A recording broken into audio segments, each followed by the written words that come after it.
Hello, my artists. So you are watching this video because you are absent on Monday.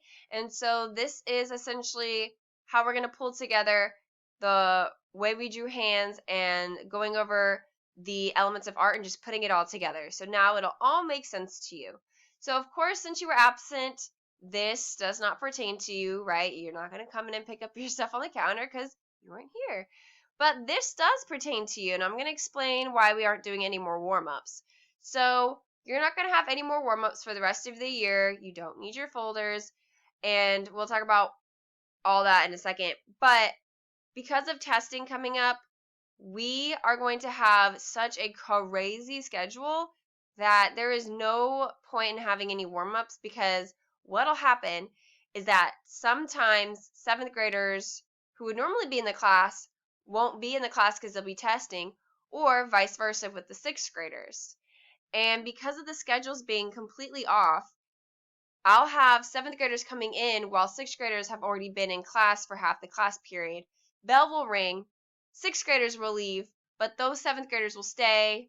New 6th graders will come in, and it'll be so crazy confusing. Your little minds will be blown, and I have a lot on my plate. So it's best to just not have any stress with warm-ups, because kids will be coming in and out at different times, and kids will be not in class at all because they'll be testing. So there's just really no point in doing any warm-ups. So don't feel like, warm-ups are something you got to worry about for these last few weeks of school. Definitely take that off your plate. No more warm-ups. Alrighty, so what you're going to be doing for your project is you are going to be creating an elements of art piece of artwork that incorporates sign language. So how you're going to go about doing that is you must choose a 6-letter word. It cannot have more than 6 letters, and it cannot have less. So don't bother asking. I'm going to automatically say no, because it won't work for this next section. So each hand will be represented by each element. So we have line, shape, form, value, space, and texture. Now, the last element is color, but because we are going to be coloring some of our hands, that is how we'll be incorporating the very last, the 7th element, which is color. All right, so we're not picking 7-letter words. We're not picking 7-letter words. We're just picking 6, and then we're making the 7th element incorporated throughout. Okay, so that way you have more space to draw your hands. So if we look here, this is me representing shape. This is how I'm representing space. This is how I'm representing line. And I'm going to limit y'all on how you can approach line. You can only do cross hatching or hatching. No line variation, because that won't be easy. I would say it won't be represented as well. It is possible, but it's not achievable. Like in a very simple way, it'd be a little bit more complicated. And so it's just easier to have y'all do it either cross hatching or hatching, and that's how we get the line representation. Now, of course, like we've mentioned before, value could also be in there, right? Because you are going to be creating values, but at the end of the day, line is what is on display here, okay? Segueing from that, this is my representation of value. See, I shaded from dark to light, different colors, okay? And then this is how I have form.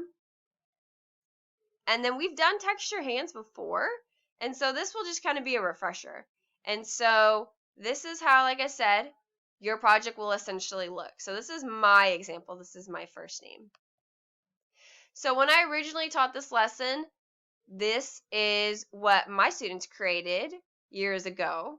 So you can notice that they can start with whichever element they want. So these two specific students, they started with line, but this one started with form. They also started with line, and they started with form. So it honestly doesn't matter to me what order you place the elements. Some hands it's easier to draw certain elements for others, so that's why I don't want to limit y'all and make it a certain way, and it just looks cooler when I let you guys start with whichever element. So as long as you have clearly represented all 6 of the elements in each of the hands plus color throughout, you're good. Okay, so I really do not care about the order that you start with elements. Okie dokie. All right, so these next 2 slides are going to have a lot of information, a lot of words, so please bear with me, okay? So the first thing you'll want to do is brainstorm a 6-letter word, okay? Now, once you have finalized that word, you're going to submit it to me through Canvas, and you'll see the assignment, and I'll kind of show you where it's at in a second. But you have to make sure that whatever you submit is your final word. So for instance, I can just picture this happening. A student starts with the word, they know what they want, they are eager beavers, they submit it on Monday. Then they start to try to practice drawing the words in their hands, and it's really difficult.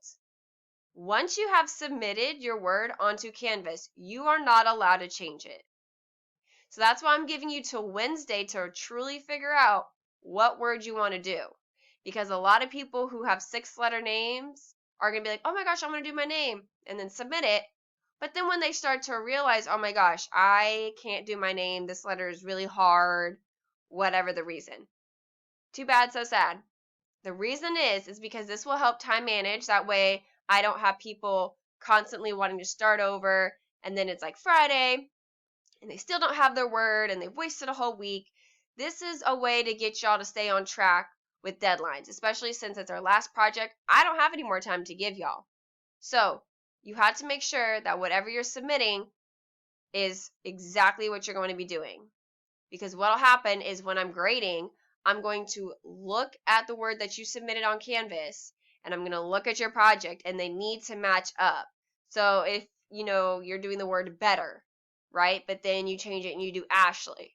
Those are completely different words. They don't match up, right? So you want to make sure that whatever you submit on Canvas, you are 110 million% sure you are going to do this for your project, okay? So don't jump the gun. Don't try to submit anything until you have practiced drawing those hands and you are 100% confident, okay? So of course, you weren't here on Monday, but what I have is I have a stencil that is 4 by 6 inches, so it's not crazy big. That's how big, though, each hand has to be. You have to fill in a 4 by 6 box. You can't draw tiny hands because your paper is going to be ginormous, okay? If we go back to this slide, that is how long your paper will be, okay? Like this example right here, they drew their hands nice and big because it filled that space. You don't want it to be tiny like these hands. They're really crazy spread out, okay? This is more of the spacing I'm kind of going for, and this one is really great spacing, okay? So that's why I'm putting out stencils. And of course, you can do this at home. Just get a ruler, measure out 4 inches by 6 inches, okay? You don't have to color your thumbnail sketches. That's just a waste of time. Just have them roughly sketched out. But you are not allowed to start on your final paper until all 6 of your element hands have been sketched out. They don't have to be perfect. They don't have to be in Sharpie. They don't have to be colored. But I need to be able to tell, okay, this is the letter you're doing. This is the word you're trying to spell. I can see all your elements. That way, again, going back to time managing, I understand where you're coming from, and then that way, bada bing, bada boom, I can help you throughout the project because I know what you're doing, okay? Your thumbnail sketches, all 6 of them, will be due on Friday at the end of class, and that's going to be a quiz grade. So it's essentially like a progress check. So I'm not going to grade on quality like, ooh, okay, the shape needs a little bit of work, it doesn't work out, or, oh, this drawing is really rough. Like, I might give you that feedback, but overall, I need you to have 6 of your hands completely sketched out and planned out by Friday because it's going to be in your sketchbook. That way you can work on it at home, right? So, general timelines. There are other things in here that we're going to talk about. So, because you missed Monday, it doesn't really pertain to you. But I want all of y'all's portfolios gone, clean, out of my room by Friday because this current project, unfortunately, it does not fit in your portfolios. It's too long. So there's nothing else that I have for you going on this year. So feel free to take them home as soon as possible. Okay, I'm going to be taking down the oil pastel projects that are currently in the hallway. And also, big thing to point out, your neon signs don't fit in your portfolios at all.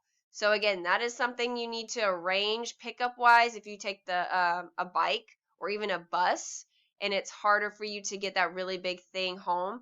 You got to figure out how to get that out of my classroom because I don't want anything left in by Friday, okay? So again, you need to finalize your word by the end of class by Wednesday, right? So even if you have your word and you're like, okay, I really want to do this, just keep practicing and getting all those hands drawn before you officially submit your word. That's why I'm not making it like a 24 hours thing, like, oh, okay, it's due Tuesday. No, it's due Wednesday, okay, at the end of class to finalize your word. And I'll make sure that I get everybody's, okay? And it's essentially a completion grade. Where it'll get a little bit sticky is, like I said before, if you're not matching the word that you submit to your project, that's where we're going to have problems, okay? So, thumbnail sketches due Friday, like I just mentioned, that's a quiz grade. Your projects are going to be due on whenever you have your exam schedule. So, that might not seem fair because some kids, like fourth period, I'll have them on the very last day of school, and I see them every day during the exam week. It is what it is. I got to do what I got to do. Okay. So if you know that, like, I believe I'm talking off the top of my head, but I want to say 8th period is the first exam. If you know that pertains to you, then you need to make sure that you're really coming to Open Studios. Something to note is because we have all this testing going on, we don't have home base. We'll have home base maybe a couple days here and there, but overall, we're not having any more home bases. Okay, so coming before or after school is absolutely positively important. If you can't come before and after school and you signed up for Art 2, then you're really going to struggle next year in Mr. Reyes' class. I'm going to just put it out there because he moves a little bit faster and making sure that you meet those deadlines is really important. So make sure that you plan accordingly. If you know you work slower, you need to come in before after school. You have got to make those arrangements. You got to put in that effort to get your grades where they need to be for art. Okay, it's just like band and orchestra where you have to come before and after school for practice time and lessons. It's the same thing with art. You got to make that time to make sure you get your things turned in. Okie dokie? All right. So that is essentially everything that is up here, okay? If you have any questions about your project, due dates, anything of that sort, just let me know. But we're going to come here real quick. So if you go to modules, we have right here in the 6 weeks, okay? You need to come down here where it says final 6-letter word, and you'll click on that. And I believe I'm on teacher view, so it'll be a little different. But you'll start your quiz. It says quiz. It's not a quiz grade. It's just how I set it up. And so then you'll hit, I believe, start is what it'll say for the students. And it'll just say, what 6-letter word will you be drawing for your sign language project? Remember, you cannot change your response. Okay? So once you have your word, you'll just type it, you'll submit it, and then that way I have it on record what word you have chosen. Okay? So, you want to make sure that you get that to me by Wednesday. Remember, don't rush doing that. If you have any questions, I am always here to help you.